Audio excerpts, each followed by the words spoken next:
Debido a ciertos mensajes que llegaron de varios suscriptores, varios estudiantes a mi WhatsApp oficial, considero importante detenernos unos momentos para aclarar una duda que honestamente me parece muy valiosa, muy rescatable, porque demuestra que muchos de ustedes realmente están prestando atención al desarrollo de los cursos que les imparto en YouTube. Y antes de continuar con el siguiente módulo, el módulo 5, que se titula Shefehut Damim, la prohibición del derramamiento de sangre, es preciso contestar una pregunta que se ha venido repitiendo a lo largo de las semanas en mi WhatsApp oficial. La pregunta, en esencia, orbita lo siguiente. Si durante todo el curso de mandamientos fantasma usted hizo una diferencia muy marcada entre judíos y no judíos, explicando que un ojida no debe imitar el pacto de Israel, ni apropiarse de las mitzvot exclusivas de Israel, ni tomar la halajá judía, las costumbres, la liturgia o las enseñanzas de los sabios de Israel como ley para su propia vida, entonces, ¿por qué ahora en el curso de los 7 mandatos o mandamientos para la humanidad está citando tanto a los sabios de Israel, a la Kabbalah, a los Mekubalim? Está enseñando conceptos de Kabbalah, del hasidismo, del pensamiento rabínico y de la tradición judía. ¿No había dicho que eso no aplica para los no judíos? Esta pregunta, queridos alumnos, me parece una muy excelente pregunta porque me permite aclarar algo que desde el primer día, allá por los primeros días de enero de este año 2026, expliqué y que quizá muchos o la gran mayoría pasaron por alto. Desde el inicio de este proyecto, jamás dije que un no judío tuviera prohibido estudiar el judaísmo. Nunca dije que un Ben Noyaj debiera ignorar 2000 años de pensamiento judío. Tampoco nunca afirmé que los escritos rabínicos, la filosofía judía, la ética de los sabios, la psicología espiritual de la Kabbalah o las enseñanzas del hasidismo fueran materiales que un no judío no pudiera conocer tajantemente. Lo que dije y expliqué claramente y lo sostengo con absoluta firmeza, queridos alumnos, es algo completamente distinto. Una cosa es estudiar, una cosa es aprender, comprender y enriquecerse intelectualmente con esas enseñanzas, y otra muy distinta es convertirlas en alajá, en obligaciones legales personales para no judíos, convertirlas en ley de vida o imitarlas como si la persona fuera una persona judía y comenzar a vivir un judaísmo completamente improvisado sin pertenecer al pacto que les da origen a estas enseñanzas.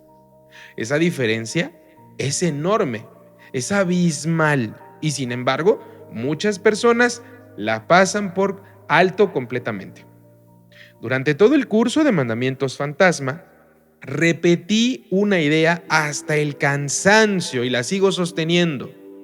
Del pacto de Israel, se los comenté en la gran mayoría de clases, se pueden aprender principios éticos, principios filosóficos, morales, psicológicos e incluso espirituales que enriquecen la vida de cualquier ser humano del país que sea. Eso jamás ha estado en discusión ni en tela de juicio. De hecho, gran parte de la riqueza intelectual del judaísmo ha influido durante siglos enteros el desarrollo de la moral y la ética occidental, precisamente porque contiene reflexiones profundas sobre la naturaleza humana, la responsabilidad, la justicia, el derecho, el dominio propio, la familia, el trabajo, la compasión y la relación con nuestro bendito Creador. Aprender de esa sabiduría no significa apropiarse del pacto que la produjo. Hay que dejar esto en claro. Leer a un sabio no significa que te vas a convertir en ese sabio. Estudiar medicina, por ejemplo, no te convierte automáticamente en alguien que sea un doctor. Necesitas pasar procesos. Son muchos años, claro está. Leer libros de derecho no te vuelve ya un juez o una jueza de la Suprema Corte. Admirar la ingeniería aeroespacial no te autoriza a que ya puedas pilotar un avión comercial. El conocimiento puede estudiarse. El ejercicio de determinadas funciones ya es otra cosa. ¿Por qué? Porque requiere legitimidad, formación y procesos muy específicos. Exactamente lo mismo ocurre con el judaísmo, queridos alumnos.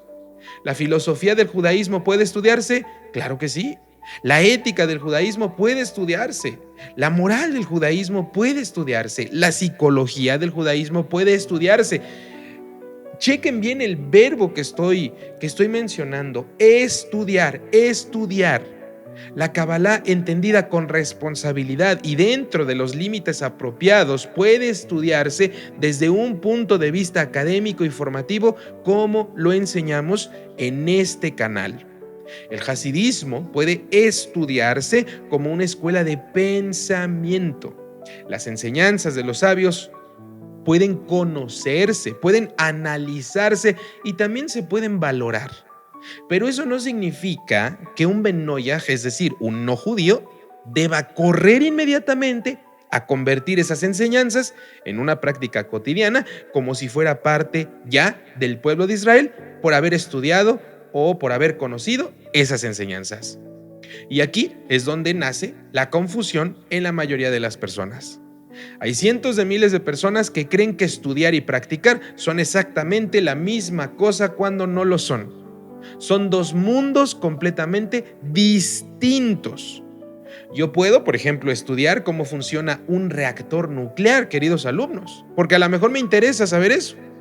Pero eso no significa que yo ya tenga autorización para operar una planta nuclear. Puedo estudiar cirugía cardiovascular y eso no me habilita para entrar a un quirófano cuando termino el libro de cirugía cardiovascular y entonces ya puedo realizar una operación. Sería una tontería. Sería una falta de responsabilidad. Puedo estudiar Derecho Constitucional durante 20 años y aún así no ser ministro de una Corte Suprema. El estudio, claro que sí, amplía el conocimiento. La práctica requiere un marco de legitimidad, preparación, responsabilidad y muchas veces una identidad jurídica o institucional determinada. Si no hay esto, no puedes practicar absolutamente nada. Puedes conocer mucho de muchas cosas, pero eso no te habilita para practicarlo. Eso mismo ocurre con las mitzvot propias de Israel, queridos alumnos. Se pueden estudiar. ¿Se deben comprender si alguien desea conocer el judaísmo? Claro que sí. Se pueden analizar desde el punto de vista histórico, filosófico, psicológico y espiritual. Incluso pueden admirarse profundamente por las personas. Pero admirar una mitzvah no significa que automáticamente te corresponda cumplirla si no eres judío. Comprender la profundidad del Shabbat no significa que un no judío, un Ben Noyaj, deba comenzar a observar el Shabbat como si fuera un judío, porque no le corresponde. Entender la belleza de las Berajot no significa que ahora puedas improvisar una liturgia judía completa en tu casa como si pertenecieras al pacto del Sinaí. Estudiar la estructura de los rezos tampoco significa asumir la obligación de rezarlos como si fueras Israel 3 veces al día, inclusive también el cuarto rezo o el rezo de la madrugada también. ¿Por qué? Porque no te corresponde. Si lo haces así, es vivir en mentira. Y a lo largo de los cursos aprendimos que Hashem no está con las personas mentirosas, inclusive las que se mienten a sí mismas adoptando una identidad que no les corresponde o adoptando cuestiones que no corresponden a su pacto de nacimiento. Porque aquí en este punto debemos recordar algo fundamental que fue la columna vertebral del curso Mandamientos Fantasma. Si eres un Ben Noyaj, un no judío, sé un buen no judío, un buen Ben Noyaj. Ahora, por el contrario, si eres un judío, sé un buen judío. El problema nunca ha sido aprender del otro. El problema de raíz es cuando alguien intenta borrar los límites establecidos por Hashem y entonces comienza a vivir como si perteneciera a un pacto que no le corresponde. Es decir, vivir en mentira, vivir en fragmentación, engañándose a sí mismo. El respeto comienza precisamente reconociendo que existen diferencias. Y hay que decir algo bastante claro. No toda diferencia implica discriminación, como se los he dicho. Todos somos iguales porque todos fuimos creados Betzelem Elohim, a imagen divina. Pero tenemos pactos completamente diferentes, es decir, obligaciones legales diferentes, prácticas diferentes, costumbres diferentes, tradiciones diferentes, diferentes liturgias, y eso se debe respetar. No toda distinción implica superioridad o inferioridad. Recuerden esto. Significa simplemente que Hashem estableció responsabilidades distintas para cada pacto. Ahora bien, si un Ben Noyaj, después de un proceso muy profundo de reflexión, considera que su camino puede ser una conversión formal al judaísmo, adelante, queridos alumnos. Nadie está diciendo tampoco que eso sea imposible, pero eso sí, hazlo correctamente, hazlo bien. Acude a una comunidad judía legítima, no pseudojudíos o mesiánicos. Sométete al proceso que los rabinos determinen. Estudia durante los años que sea necesario, vive el proceso completo, aprende bien. Sé evaluado por el tribunal rabínico al que te adscribas para realizar tu conversión. Déjate guiar y fórmate bien. Atraviesa todos los filtros que históricamente han existido dentro del pueblo judío. Y ya, si finalmente eres aceptado mediante una conversión válida, entonces dejarás de ser un Ben Noyaj y hasta entonces podrás asumir las obligaciones propias del pacto de Israel. Pero mientras ese proceso no exista, querido alumno, querida alumna, no puedes reemplazar tu pacto por la simple imitación. Y este es precisamente el problema de la inmensa mayoría de los movimientos pseudojudíos que abundan por toda Latinoamérica. Cientos de miles de personas que un día se despertaron y decidieron que eran Israel, compraron un talit por internet, descargaron un sidur o escucharon una canción en hebreo y sintieron bonito, y entonces se pusieron a aprender 4 palabras en hebreo, obviamente mal pronunciadas, comenzaron a reunirse los sábados y se pusieron a construir un pseudo judaísmo completamente improvisado desde la ignorancia. Ese es un verdadero problema.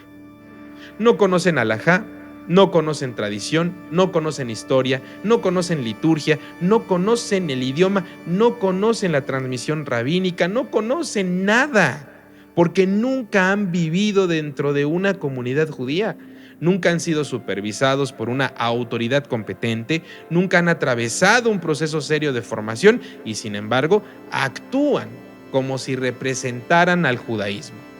Eso no es amor por el judaísmo, ni tampoco amor por Dios, amor por Hashem. Menos reverencia, mucho menos temor al cielo. Eso jamás será Yirat Shamayim. Eso es crear una caricatura del judaísmo. Es una falta de respeto, una grosería contra lo establecido por Hashem, una apropiación cultural, una apropiación de un pacto que no te corresponde y, siendo más drásticos, un insulto contra la verdad. Pero no contra la verdad de Hashem, contra la verdad primordial de tu identidad. Porque imitar y andar construyendo algo que no te corresponde no te convierte automáticamente en judío. Entonces, es un insulto contra tu verdad. Y no digamos, más allá, más drásticos todavía, contra la verdad de Hashem, porque no eres lo que pretendes ser. Precisamente de eso hablábamos en temas anteriores cuando explicábamos el peligro de la improvisación religiosa, queridos alumnos. No sé si lo recuerdan. Porque la ignorancia por sí sola no es un pecado, como dijimos. Nadie nace sabiendo. Todos somos ignorantes antes de aprender algo. Lo peligroso, lo realmente peligroso es actuar como si ya supieras aquello que jamás has aprendido. Lo peligroso es construir liturgias, enseñar mitzvot, dirigir ceremonias, interpretar la cábala o realizar prácticas rituales sin la menor preparación. Y cuando además quien lo hace ni siquiera pertenece al pacto que está intentando imitar, el problema se vuelve todavía mayor. Por eso quiero establecer una diferencia muy clara entre 4 verbos que muchas personas, la mayoría alrededor del mundo, siempre confunden. Y yo no entiendo por qué, si el español es muy rico en sus conceptos. Estos verbos son estudiar, aprender, saber y practicar, y no son lo mismo. Estudiar, aprender, saber y practicar. ¿Ustedes saben la diferencia del significado entre cada verbo? Si no la conocen y siempre la han confundido, se las voy a compartir. Estudiar significa acercarse al conocimiento. Aprender significa comprender ese conocimiento. Saber implica haber adquirido ese conocimiento ya de manera sólida. Y el último verbo, que es practicar, implica asumir la ejecución concreta y correcta de aquello que se aprendió. Y ahí es donde cambia completamente el escenario. ¿Puede un Ben Noyaj estudiar las mitzvot? Claro que sí. ¿Puede conocer cómo funciona la liturgia judía? Claro que sí. ¿Puede estudiar Kabbalah un no judío con fines académicos, filosóficos o espirituales, siempre y cuando esté dentro de los límites adecuados, sin fanatismo, sin superstición y sin idolatría de letras y cuestiones místicas sacadas de contexto? Claro que sí. ¿Puede un no judío leer a los grandes sabios de Israel? Por supuesto. ¿Puede un no judío conocer del hasidismo? También, queridos alumnos. ¿Puede un no judío aprender hebreo? Sin ningún problema. Aprendan. El conocimiento nunca ha sido el enemigo. Lo que ya no corresponde, y ahí hay que dejarlo bien en claro, para los no judíos, es convertir automáticamente ese conocimiento en una práctica cotidiana como si ya fueran parte del pueblo judío. Porque una cosa es conocer una mitzvah y otra muy distinta, vivir bajo la obligación legal, la obligación jurídica y espiritual de esa mitzvah. Son 2 realidades completamente diferentes, las cuales jamás vas a poder alcanzar por imitación. Incluso si la persona tiene la intención sincera de convertirse al judaísmo en algún momento en su vida, el estudio es algo positivo. De hecho, resulta lógico que quien contempla una conversión a futuro, pues quiera conocer profundamente aquello a lo que aspira, o como decimos en México, ver a lo que le tiras. Pero mientras sigas siendo un Ben Noyaj y no hayas pasado por ningún proceso de conversión, debes recordar constantemente que continúas siendo un Ben Noyaj, no un judío o una judía. El estudio te prepara, pero no transforma automáticamente tu identidad. La conversión, si llega en algún momento de tu vida, será la que realmente cambie el marco pactual, no el simple hecho de haber leído libros o tomado cursos.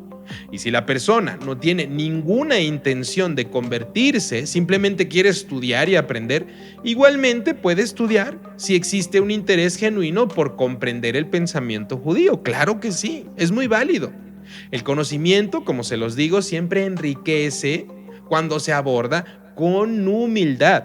Pero precisamente porque no piensa la persona convertirse, también debe ser todavía más cuidadosa de no comenzar a vivir una identidad que no le pertenece y que el conocimiento jamás le ha dado como derecho. Por eso quiero concluir con una idea que resume toda esta aclaratoria el día de hoy. Estudiar no equivale a apropiarse. Conocer no equivale a imitar. Admirar no equivale a pertenecer. Comprender no equivale a asumir un pacto y saber no equivale a imitar lo que no te corresponde. Se puede aprender muchísimo del judaísmo sin intentar convertirse en judío. Como dije, existen muchísimas enseñanzas filosóficas, psicológicas, espirituales, éticas y morales que se pueden extraer del judaísmo sin apropiarse del judaísmo en tu vida. Se puede enriquecer la vida noajida con principios filosóficos, éticos, morales y psicológicos desarrollados por los sabios de Israel sin convertir la halajá israelí en ley personal. Ese ha sido desde el principio el propósito de este canal, Judaísmo Académico: enseñar con profundidad, formar con responsabilidad y transmitir conocimiento auténtico, no andar fabricando imitadores del pacto de Israel porque no corresponde. Al final del día, queridos alumnos, la verdadera madurez espiritual consiste precisamente en eso: respetar el pacto que Hashem le dio al judío, mientras tú vives con excelencia el pacto que Hashem te dio como Noahida.